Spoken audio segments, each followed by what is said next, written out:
1953, the day that the devil was born. In a Jewish family, no elite background. He was just a normal kid. Maths में अच्छा था और बाकी सारी चीज़ों में भी अच्छा था. अब आता है 1970. जेफरी एप्स्टीन बड़ा हो चुका है and now he is working as a teacher at Dalton School and he was recommended by Donald Barr. अब तुम यहाँ पर एक चीज़ ध्यान रखना, जेफरी एप्स्टीन के पास कोई भी डिग्री नहीं है, कुछ भी नहीं है, लेकिन फिर भी वो इस स्कूल में आ गया है. All because of his connection and recommendation. अब स्कूल से उसे एक्सेस मिला बच्चों का बच्चों का प्लस उसे एक्सेस मिला उनके पेरेंट्स का. एल्डर स्कूल एक बहुत ही अच्छा बढ़िया स्कूल था. Since he was really good at maths and he made connection with Donald Barr, उसको वहां पर एक टीचर का रोल मिल गया और तब से उसके कनेक्शन बनने लग गए बड़े बड़े लोगों से. 1976 उसने ज्वाइन करे एक बहुत ही बड़ा वॉल स्ट्रीट फर्म जिसका नाम था Bear Stearns. I don't know वो वहां पर कैसे आया, बट मैं एक चीज कह सकता हूँ, इसका क्लियर कट आंसर होगा कनेक्शंस. वहाँ पर वो ऑप्शन ट्रेडिंग करता था, रिस्क मैनेजमेंट करता था, वहाँ पर बहुत सारी मार्केट की चीज़ें उसने वहाँ से सीखी. अब क्योंकि उसे बहुत बड़ी फर्म का एक्सेस मिल चुका था तो उसकी क्रेडिबिलिटी जो उसने डिग्री ली है उसको कोई डाउट कर नहीं सकता क्योंकि तुम्हारे नाम के आगे एक्स BSNL लग चुका है. बट आफ्टर 4 years एट 1980 उसने BSNL छोड़ दिया फॉर नो रीज़न. BSNL से पूछोगे तो there is no actual reason. Now after becoming ex BSNL he is now managing money for billionaires. उसको कैसे ना कैसे करके बिलियनियर्स का कनेक्शन मिल गया और लोग कहते हैं कि वो बिलियनियर्स का पैसा मैनेज करता है. जिनका भी नेटवर्थ 1 बिलियन से ऊपर है उनकी वो नेटवर्थ मैनेज करता है. ये लोग कहते हैं, इसका कोई ऑफिशियल रिकॉर्ड नहीं है. बट इन पब्लिक उसने कहा था कि मेरे पास सिर्फ एक ही क्लाइंट है और उसी से मैं पैसा कमाता हूँ. और वो क्लाइंट कौन था? वो क्लाइंट था Les Wexner who owned Victoria Secret, जितनी भी बड़ी बड़ी कंपनीज होती है रिलेटेड टू ब्यूटी, एंड वो उसका पैसा मैनेज करता था. और वहां से उसको एक्सेस मिला उसके पैसे का, उसके मेंशंस का, उसकी एवरीथिंग का. लोग ये भी कहते हैं कि उसके पास पैसा नहीं था, कनेक्शन पता नहीं कैसे बनाया उसने. देखो, पहली बात तो ज्यूइश फैमिली में पैदा हुआ है. अमेरिका में ज्यूज के पास जो कनेक्शन है वो किसी और के पास नहीं है. समझ आ रही है? अब जब उसको इतना बड़ा क्लाइंट मिल चुका है एक टेस्टिमोनियल के रूप में, अब उसके बाद वो ऑब्वियसली नए नए क्लाइंट और बड़े बड़े क्लाइंट ढूंढ सकता है ना, बड़े बड़े कनेक्शन बना सकता है जो कि वो बनाता रहता है और इसके बाद after the one client story he became untouchable. Then his net worth, network connection expanded and parties also expanded and trafficking also expanded. सब कुछ अच्छा होने लग गया उसकी नज़रों में. लेकिन in early 2000 multiple under as girl ने उसके खिलाफ चार्जेस कर दिए और सेक्स ट्रैफिकिंग के अंदर उसको पुलिस में कस्टडी में रख लिया. फिर उसके बाद वो रिलीज भी हो गया. फिर से वो वापस उसने वही चालू कर दिया. And now 2008 the plea deal, वो वापस से अरेस्ट हुआ for sex trafficking of course and jail जाने की बारी आई. उससे पहले वो मर गया फॉर नो रीज़न, मर गया. अब लोग कहते हैं कि obviously he is not dead, but इतना बूढ़ा हो गया तुम, I guess he is not dead, he is about Trump age. अब तुम बताओ, कस्टडी में आने से पहले वो मर गया और एकदम उसकी डेथ का रीज़न भी नहीं पता चला, तो सच में वो मरा? बताओ तुम.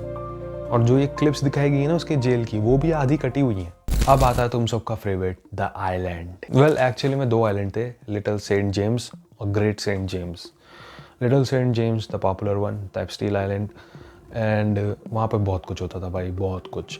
तो सबसे पहले मैं तुम्हें आइलैंड के बारे में बता दूं. It was just a normal island privately owned by Epstein, mister Epstein. Obviously वहाँ पर बहुत सारे बिलियनर्स आते थे, पार्टीज होती थी, बहुत सारे लोग आते थे बड़े बड़े. एंड मैं क्या बताऊँ, देयर वर सम रिचुअल्स. अगर तुमने आइज वाइट शट मूवी देखी होगी, उसके बारे में भी बता दूं मैं तुम्हें थोड़ा. आइज वाइट शट जिस डायरेक्टर ने बनाई थी, उसके 3 दिन बाद मूवी बनाने के बाद वो मर गया था. And because he has expose some truth about this parties, जो मतलब ऐसा ही कुछ समझ लो, ऐसा ही कुछ हो रहा था. अगर तुमने वो मूवी देखी होगी, उस मूवी में क्या होता है वही यहाँ पर हो रहा था, लेकिन मॉडल्स के साथ नहीं, अंडर एज गर्ल्स के साथ. और इसमें बड़े बड़े लोग भी शामिल थे. आइलैंड के बारे में कुछ डिटेल्स जो तुम्हें मैं बता दूं, तुम्हें नहीं पता होगी. जो आइलैंड था उसकी खुद की इलेक्ट्रिसिटी थी और खुद का वाटर सप्लाई था. जो आइलैंड के स्टाफ थे जो वहाँ काम करते थे, वो कुछ जगहों पे जाने के लिए अलाउड नहीं थे. And there was this structure like dome like structure, temple like structure with white and blue, which I don't know, which they are performing their rituals. अब जेफरी एप्स्टीन के बारे में एक और चीज़ बता दूँ. He was a math genius and he was really curious about the human gene. जब ये भी तुम्हें बात नहीं पता होगी, मुझे भी नहीं पता थी, और ये शायद ये भी रॉन्ग इन्फॉर्मेशन होगी क्योंकि मोस्टली जो इन्फॉर्मेशन वो हिडन ही रहती है, उसे कोई छुपाने की कोशिश करता है. But the main problem with Epstein files is they are hiding it. That means there is something and to keep you guessing, to keep you watching this video. अब सबसे बड़ी confusion मैं तुम्हारी दूर कर दूँ. एप्स्टीन फाइल्स में अगर तुम्हारा नाम आ गया है, तुम्हारा भी नाम आ गया, मेरा भी नाम आ गया है, तो इसका मतलब ये नहीं है कि तुम you are directly in relation with mister Epstein, but इसका मतलब ये है कि एप्स्टीन ने तुमसे कांटेक्ट करने की कोशिश करी है या फिर तुम कुछ ना कुछ रिलेशन रखते हो एप्स्टीन फाइल से। बस इसका मतलब ये है, ना कि कोई तुमने क्राइम करा है। ठीक है, अब मैं तुम्हें बताता हूँ इंडिया से कौन कौन गया एप्स्टीन फाइल में। सबसे पहले सबसे बड़ा नाम mister Modi. Yes, mister Modi, Narendra Modi our president, और उनको 2019 में ईमेल आया था from Jeffrey Epstein to meet. अब ये पता नहीं है कि वो मिले हैं कि नहीं मिले हैं, then we got Hardeep Singh Puri, then we got Anil Ambani, then we got Deepak Chopra. तो यह बहुत सारे इंडिया के भी नाम हैं, बहुत सारे बड़े बड़े, and mostly the Modi one is pretty shocking, but he is not accuse of any crime. अब तुम्हें क्या ही पता है क्या करा होगा मोदी ने, there is a reason why he still not married.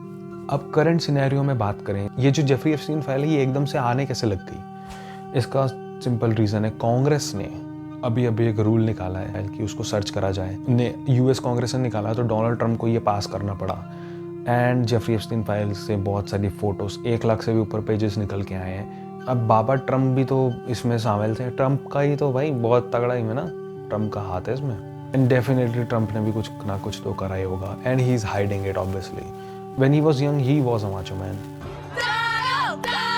जहाँ तक मुझे लग रहा है, these files are just exposing the truths of the rich of the rich, just like the movie Eyes Wide Shut. Yes, they do have these parties, but really on private, and people are getting to know that. Donald Trump इसे छुपा रहा है, कभी वो किसी देश पर attack कर देता है, कभी किसी को पकड़ के ले आता है। They just want to give a big news. और अगर ये इंडिया में होती ना भाई, कुछ इंडिया से रिलेटेड होता, तब तो भाई बिल्कुल बाहर नहीं आने की, बिल्कुल भी बाहर नहीं आने की। इस सब से कंक्लूजन क्या निकलती है? कंक्लूजन ये निकलती है कि भाई तुम अपना काम करो, इस सब में कुछ रखा नहीं है, और सिर्फ मैं वीडियो बनाने के लिए वीडियो बनाता हूँ और पैसे कमाने के लिए वीडियो बनाता हूँ। All I can say at the end is it was a pretty bad thing to do, and why click photos?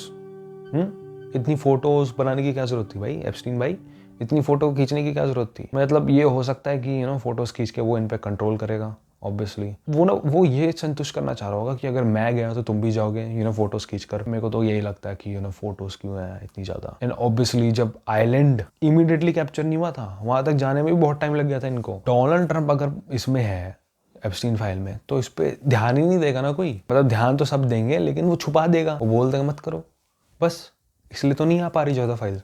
और तुम फाइल्स देख के करोगे भी क्या है? तुम फाइल्स देख के करोगे भी क्या? फाइल्स में पॉर्न देखने का तुम्हें? जाओ काम करो अपना।